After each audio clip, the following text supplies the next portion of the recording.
हरे कृष्ण। भगवान श्री दामोदर को प्रिय इस परम पवित्र कार्तिक मास की आप सभी को शुभकामनाएं। कार्तिक मास कथा श्रृंखला की आज तीसरी कड़ी में आप सबका स्वागत है। भक्ति को अनेक गुना बढ़ाने वाला ये कार्तिक मास वर्ष में एक बार आता है और वो इतनी आध्यात्मिक ऊर्जा और चेतना लेकर आता है जिसकी हम कभी कल्पना भी नहीं कर सकते। इस विशेष मास में भगवान श्री हरि की सुंदर कथाओं का श्रवण करने से मनुष्य को उसका 1000 गुना अधिक फल प्राप्त होता है और इसीलिए आपकी सेवा में इस कार्तिक मास के दौरान हम प्रतिदिन श्रीमद् भागवतम, वैदिक पुराणों और ग्रंथों से कुछ विशेष पौराणिक कथाएं आपके लिए लेकर आ रहे हैं। आज कार्तिक मास महात्म्य की इस कथा श्रृंखला की तीसरी कड़ी है जिसका हम श्रवण करेंगे। इस कार्तिक महात्म्य कथा श्रृंखला की पिछली कड़ी में हमने सुना कि ब्रह्मा जी ने नारद मुनि से कार्तिक मास के विशेष व्रत और नियमों के बारे में बताया। कार्तिक मास का महत्व बताते हुए ब्रह्मा जी ने कहा, जो भी विष्णु भक्त पुरुष प्रातः काल में स्नान करके पवित्र होकर कोमल तुलसी दल के द्वारा भगवान दामोदर की पूजा करता है उसे निश्चय ही मोक्ष प्राप्त होता है। जो व्यक्ति भक्ति से रहित है वो यदि सुवर्ण आदि से भी भगवान की पूजा करे तो भी वे उनकी पूजा को ग्रहण नहीं करते, लेकिन सभी वर्णों के लिए भक्ति सर्वोत्तम मानी गई है। भक्ति के साथ यदि कोई भी मनुष्य भगवान श्री कृष्ण को एक तुलसी पत्र भी अर्पित करता है तो भगवान उससे अधिक प्रसन्न होते हैं। भक्ति के बिना किया गया कोई भी कर्म भगवान विष्णु को कभी भी प्रसन्न नहीं कर सकता। इस प्रकार कहते हुए ब्रह्मा जी ने अपनी आगे की कथा का वर्णन करना आरंभ किया। ब्रह्मा जी ने कहा, पूर्व काल में भक्त विष्णुदास पूर्ण भक्ति भाव पूर्वक तुलसी पूजन से शीघ्र ही विष्णु धाम को चला गया था और राजा चौल उसकी तुलना में गौण हो गए थे। हे नारद, अब तुम मुझसे तुलसी देवी का महात्म्य श्रवण करो। ये महात्म्य सभी पापों का नाश करने वाला और पुण्य की वृद्धि करने वाला है। अपनी लगाई हुई तुलसी जितना ही अपने मूल का विस्तार करती है उतने ही सहस्त्र युगों तक मनुष्य ब्रह्मलोक में प्रतिष्ठित होता है। अगर कोई व्यक्ति तुलसी से संयुक्त होकर जल में स्नान करता है तो वो सभी पापों से मुक्त हो जाता है। भगवान विष्णु के लोक में आनंद का अनुभव करता है। हे महामुने, जो लगाने के लिए तुलसी का संग्रह करता है और उन पौधों को लगाकर तुलसी का वन तैयार करता है वो उतने से ही पाप मुक्त होकर ब्रह्म भाव को प्राप्त कर लेता है। जिसके घर में तुलसी का बगीचा विद्यमान है उसका वो घर तीर्थ के समान है। वहाँ यमराज के दूत कभी भी नहीं जाते। तुलसी का वन सभी पापों को नष्ट करने वाला, पुण्य प्रदान करने वाला, अभिष्ट कामनाओं की पूर्ति करने वाला है। जो भी श्रेष्ठ मानव तुलसी का वन लगाता है वे यमराज को कभी नहीं देखते। जो मनुष्य तुलसी काष्ठ से युक्त गंध धारण करता है क्रियमाण पाप उसके शरीर का स्पर्श कभी नहीं करते। जिस स्थान पर तुलसी वन की छाया होती है वहीं पितरों की तृप्ति के लिए श्राद्ध करना श्रेष्ठ माना गया है। जिसके मुख में, कान में और मस्तक पर तुलसी का पत्ता दिखाई देता है उसके ऊपर यमराज कभी भी अपनी दृष्टि नहीं डालते। जो प्रतिदिन आदर पूर्वक तुलसी देवी की महिमा का श्रवण करता है वो सभी पापों से मुक्त होकर ब्रह्म लोक को प्राप्त करता है। एक समय पूर्व काल की ये बात है। कश्मीर देश में हरिमेधा और सुमेधा नामक 2 ब्राह्मण रहते थे जो भगवान विष्णु की भक्ति में सदैव संलग्न रहते थे। उनके हृदय में संपूर्ण प्राणियों के प्रति दया की भावना थी। वे सभी तत्वों का यथार्थ मर्म समझने वाले थे। एक समय वे दोनों श्रेष्ठ ब्राह्मण तीर्थ यात्रा के लिए चले गए। जाते हुए किसी दुर्गम वन में वे परिश्रम से व्याकुल हो गए। वहाँ उन्होंने एक स्थान पर तुलसी का वन देखा। उनमें से सुमेधा ने उस तुलसी का वन देखकर उनकी परिक्रमा की और भक्ति भाव पूर्वक प्रणाम अर्पित किया। ये देखकर हरिमेधा ने भी तुलसी का महात्म्य और फल जानने के लिए बड़े प्रसन्नता के साथ अपनी जिज्ञासा व्यक्त की। हरिमेधा ने सुमेधा से पूछा, हे ब्राह्मण, अन्य देवताओं, तीर्थों, व्रतों और मुख्य ब्राह्मणों के रहते हुए भी तुमने इस तुलसी वन को क्यों प्रणाम किया? ऐसी क्या विशेष बात है इस तुलसी के वन में?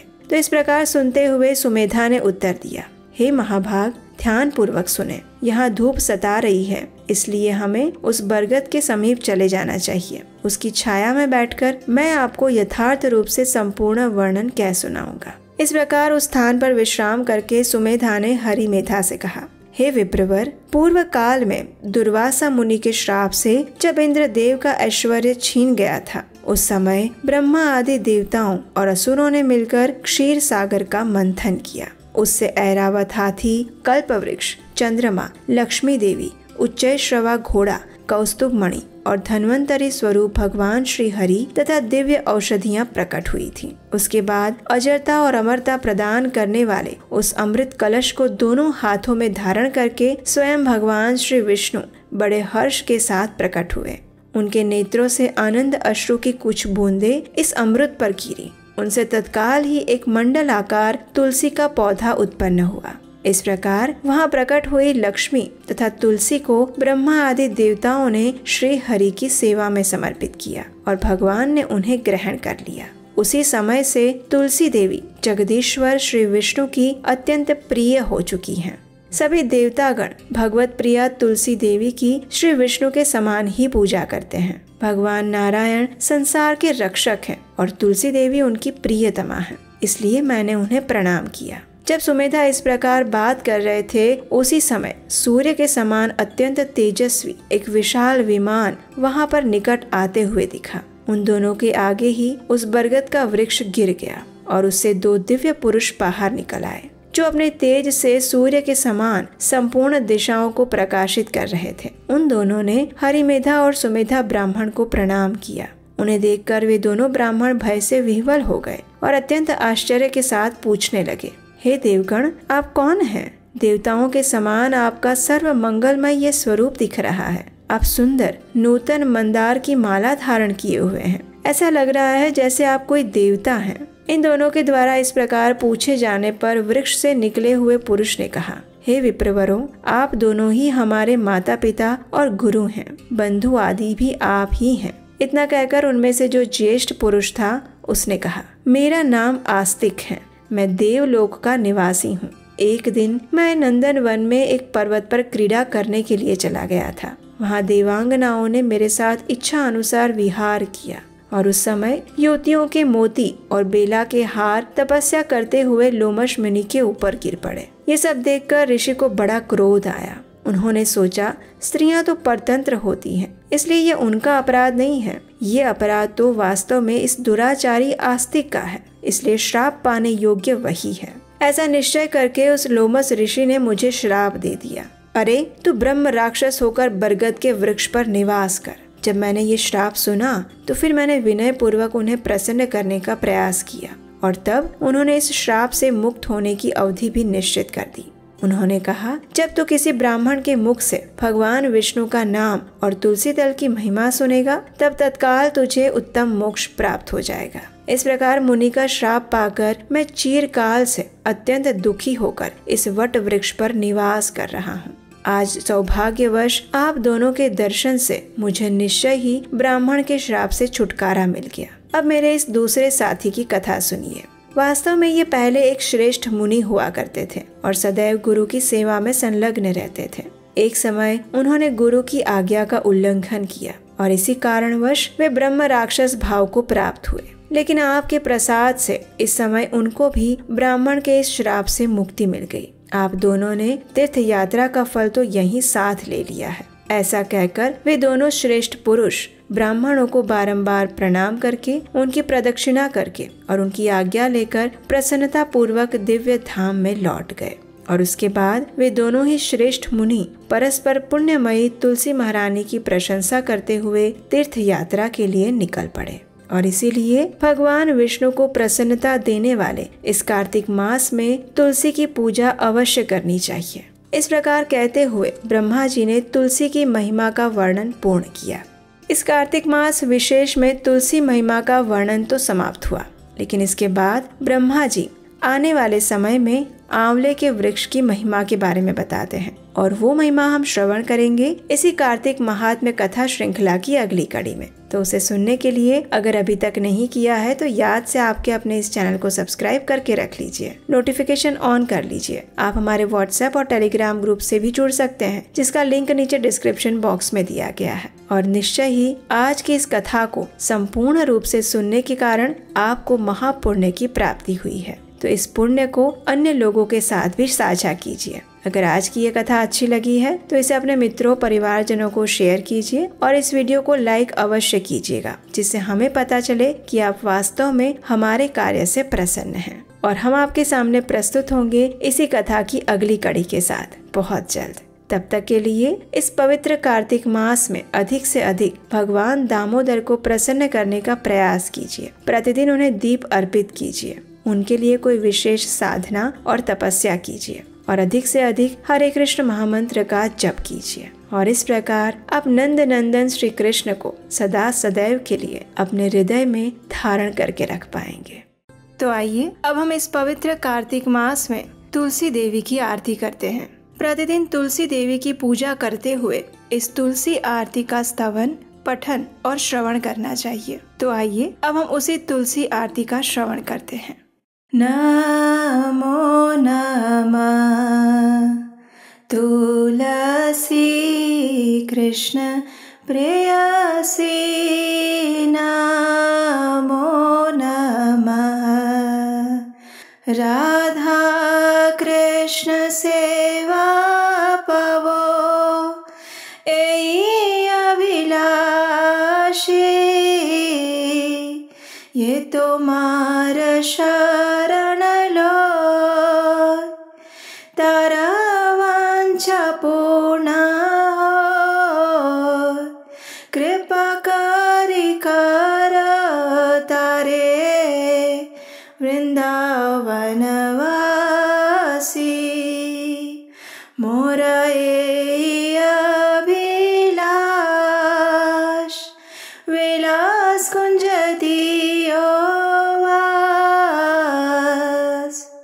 नयने हरिबो सदा, युगल रूप राशि, एहि निवेदन धर, सखीर अनुगत करो,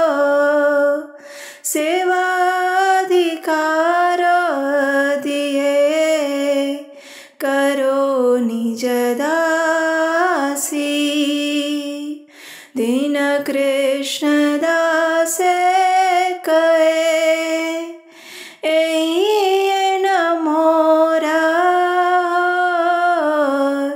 श्री राधा गोविंद प्रेमे, सदा ये न भासी, तुलसी कृष्ण प्रेयसी, नमो नमः तुलसी कृष्ण प्रेयसी, नमो नमः। आइए अब इस तुलसी आरती का अर्थ जानते हैं। इसका अर्थ और अनुवाद इस प्रकार है। भगवान श्री कृष्ण की प्रियतमा हे तुलसी देवी, मैं आपको बारंबार प्रणाम करती हूँ। मेरी एकमात्र इच्छा है कि मैं श्री राधा कृष्ण की प्रेममयी सेवा प्राप्त कर सकूं। जो कोई भी आपकी शरण लेता है उसकी कामनाएं पूर्ण हो जाती है। उस पर आप अपनी कृपा बरसाती हैं और उसे वृंदावन वासी बना देती हैं। मेरी एकमात्र यही अभिलाषा है कि आप मुझे भी वृंदावन के कुंजों में निवास करने की अनुमति दें, जिससे मैं युगल श्री राधा कृष्ण की सुंदर लीलाओं का सदैव दर्शन कर सकूं। आपके चरणों में मेरा यही निवेदन है कि मुझे किसी भी व्रज गोपी की अनुचरी बना दीजिए और सेवा का अधिकार देकर मुझे आपकी निज दासी बनने का अवसर प्रदान कीजिए। अति दीन कृष्णदास आपसे यही प्रार्थना करता है कि मैं सदा सर्वदा श्री श्री राधा गोविंद के प्रेम में डूबा रहूं। इस प्रकार तुलसी आरती करने के बाद अब समय है तुलसी देवी की प्रदक्षिणा करने का। और इस तुलसी देवी की प्रदक्षिणा करते समय आप इस मंत्र का उच्चारण कर सकते हैं। यानि कानि च पापानि ब्रह्म हत्यादिकानि च तानि तानि प्राणशन्ति प्रदक्षिणा पदे पदे। इसका अर्थ ये होता है कि जो भी व्यक्ति तुलसी महारानी की प्रदक्षिणा करता है तो उस प्रदक्षिणा के दौरान पद पद पर उसके समस्त ब्रह्म हत्यादि जैसे बड़े बड़े पापों का भी नाश हो जाता है। तो इस प्रकार इस कार्तिक मास में आप तुलसी पूजन और प्रदक्षिणा कर सकते हैं। चलिए अब हम इस पवित्र दामोदर मास यानी कार्तिक मास में तुलसी देवी के स्तोत्र का पाठ करते हैं, जिसकी रचना श्री पुंडरीक दास द्वारा की गई है। जगद्धात्री नमस्तुभ्यं विष्णोश्च प्रियवल्लभे, यथा ब्रह्मादयो देवः सृष्टिस्थित्यन्तकारिणः। नमस्तुलसी कल्याणी, नमो विष्णु प्रिये शुभे, नमो मोक्षप्रदे देवी, नमः सम्पत्प्रदायिके। तुलसी पातु मां नित्यं सर्वापदभ्योऽपि सर्वदा, कीर्तितापि स्मृता वापि पवित्रति मानवम्।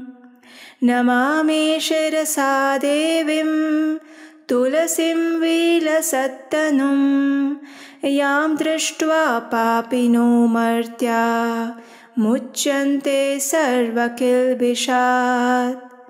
तुलस्या रक्षितं सर्व जगत्ते तुच्चराचरं, या विनिहन्ति पापानि दृष्ट्वा वा पापिभिर्नरैः। नमस्तुलस्यतीतरां यस्यै बद्धवाञ्जलिं कलौ, कलयन्ति सुखं सर्वं स्त्रियो वैश्यास्तथा परे। तुलस्या नापरं किञ्चित् दैवतं जगति तले, यथा पवित्रितो लोको विष्णु संगेन वैष्णवः।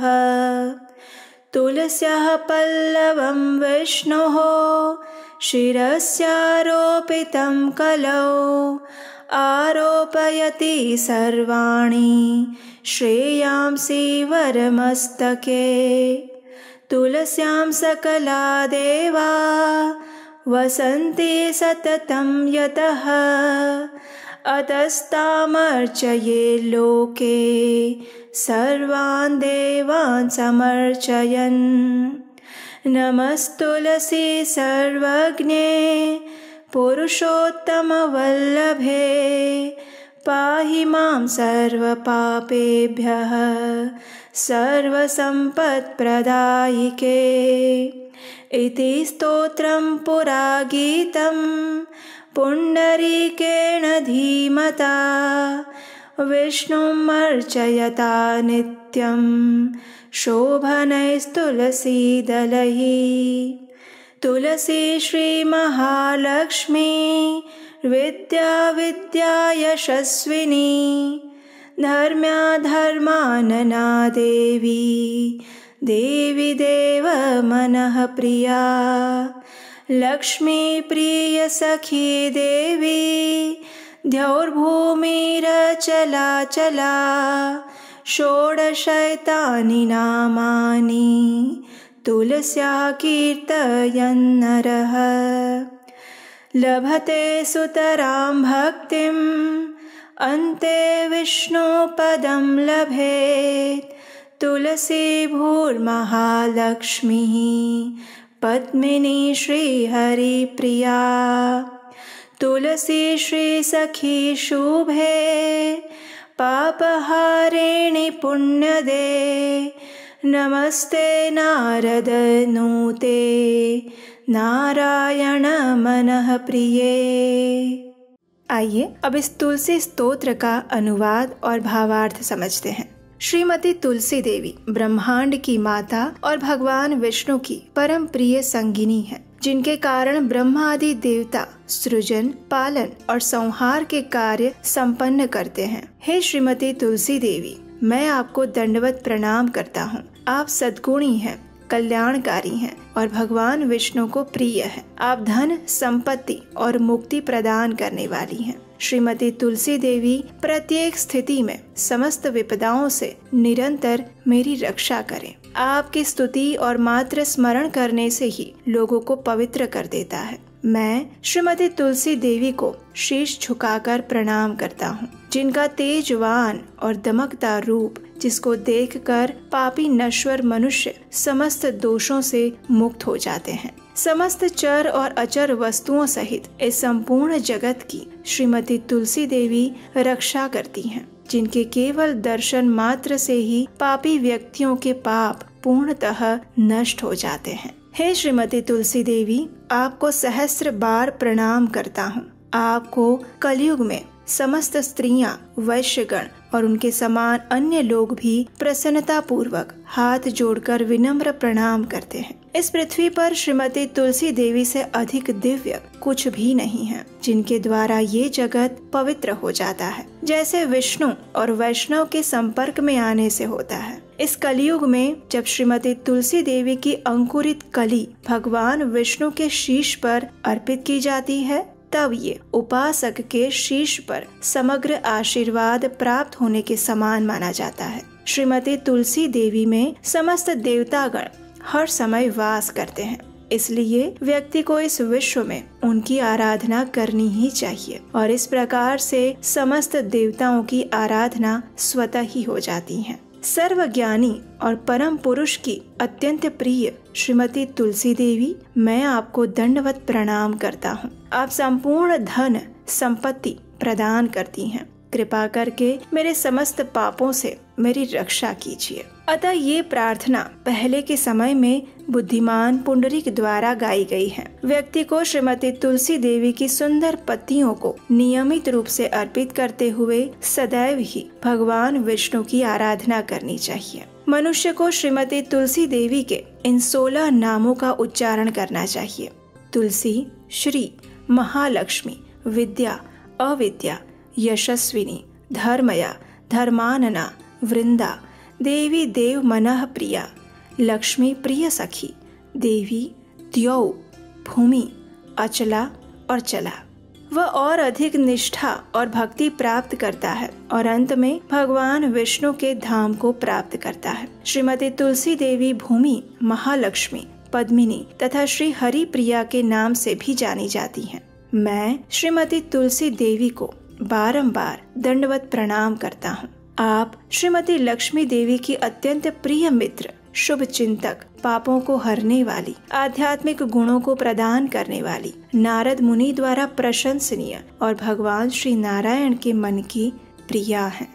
इस प्रकार प्रतिदिन इस कार्तिक मास में इस तुलसी स्तोत्र का पठन और श्रवण करना अत्यंत पुण्यशाली माना गया है। तो आइए इस परम मंगलमय कार्तिक मास में अब हम तुलसी अष्टकम का पाठ करते हैं। इस अष्टकम का वर्णन हमें ब्रह्म वैवर्त पुराण में मिलता है। एक समय जब तुलसी देवी भगवान से रुष्ट होकर अंतर्धान हो गई थी, उस समय भगवान उनके विरह में आतुर होकर वृंदावन चले गए और उन्होंने वहाँ पर तुलसी देवी की पूजा और स्तुति की। और उस समय उन्होंने जिस मंत्र और स्तोत्र की रचना की थी, वो स्तोत्र इस प्रकार है।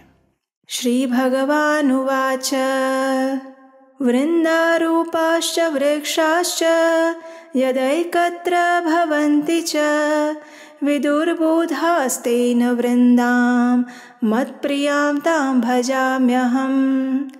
पुरा बभूव या देवी त्वादौ वृन्दावने वने तेन वृन्दावनी ख्याता सौभाग्यां तं भजाम्यहम्। असंख्येषु च विश्वेषु पूजिताया निरन्तरं तेन विश्वपूजिताख्यां जगत्पूज्यां भजाम्यहम्। असंख्यानि च विश्वानि पवित्राणि यया सदा तां विश्वपावनीं देवीं विरहेण स्मराम्यहम्। देवानतुष्टः पुष्पाणां समूहेन यया विना तां पुष्पसारां शुद्धां च द्रष्टुमिच्छामि शोकतः। विश्वे यत्प्राप्तिमात्रेण भक्तानन्दो भवेत् ध्रुवम् नन्दिनी तेन विख्याता सा प्रीता भवताद्धि मे। यस्या देव्यास्तुला नास्ति विश्वेषु निखिलेषु च तुलसी तेन विख्यातां यामि शरणं प्रियाम्। कृष्ण जीवन रूपाया शश्वत प्रियतमा सती तेन कृष्ण जीवनीति मम रक्षतु जीवनम, मम रक्षतु जीवनम।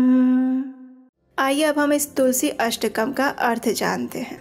श्री भगवान ने कहा, जब वृंदा रूप वृक्ष एकत्र होते हैं तब वृक्ष समुदाय अथवा वन को बूढ़जन वृंदा कहते हैं। ऐसी वृंदा नाम से प्रसिद्ध अपनी प्रिया तुलसी की मैं उपासना करता हूँ, जो देवी प्राचीन काल में वृंदावन में प्रकट हुई थी, अतएव जिसे वृंदावनी कहते हैं। उस सौभाग्यवती देवी की मैं उपासना करता हूँ, जो असंख्य वृक्षों में निरंतर पूजा प्राप्त करती हैं। अतः जिनका नाम विश्व पूजिता पड़ा है, उस जगत पूज्या देवी की मैं उपासना करता हूँ। हे देवी, जिसने सदा अनंत विश्वों को पवित्र किया है, उस विश्व पावनी देवी का मैं विरह से आतुर होकर स्मरण करता हूँ, जिसके बिना अन्य पुष्प समूहों के अर्पण करने पर देवता प्रसन्न नहीं होते।